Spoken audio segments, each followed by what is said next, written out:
So we're getting into the home stretch. It's time to pick a practical go live date and assign various roles and responsibilities for the implementation process here.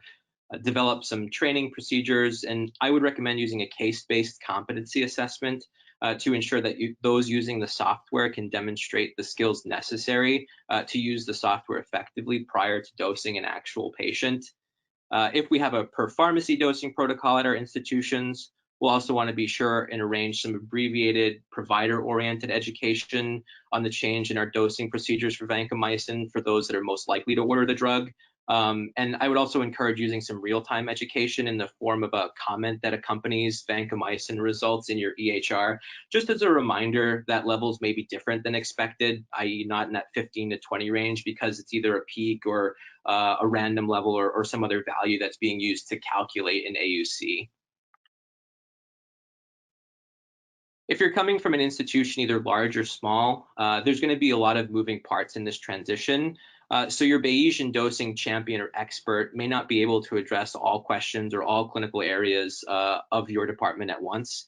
So this is really where a super user process might come into play. I think those of you on the call that are in leadership roles probably know who your high-performing staff are. So definitely seek them out and use them to your advantage. Choose providers from different areas or shifts so that there's more likely to be at least a few super users working at any one time. Those super users should receive more intensive training to answer more nuanced questions. And we should really encourage those super users to be the frontline experts. Then that Bayesian dosing champion or coordinator can focus on more complicated questions or issues as they arise. And also consider scheduling huddles with these super users, maybe on a biweekly or daily or however often basis.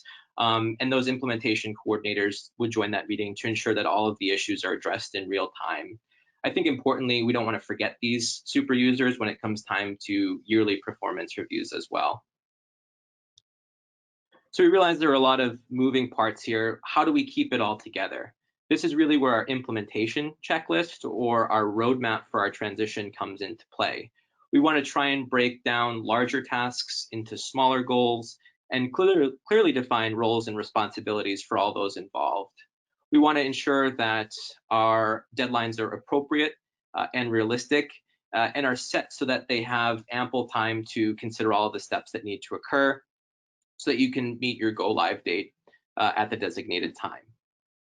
In addition to mapping out what needs to be done, the implementation checklist is also a means of holding participants accountable to ensure that there's no inadvertent or extended delays in this process.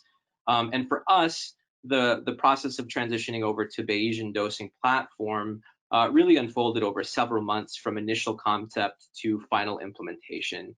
So we had to think about, as we get closer to our implementation date, reminding our various key stakeholders that the transition was going to occur on a certain date and represent against some of those groups that are more likely to prescribe vancomycin, just so that they were aware that the transition was occurring.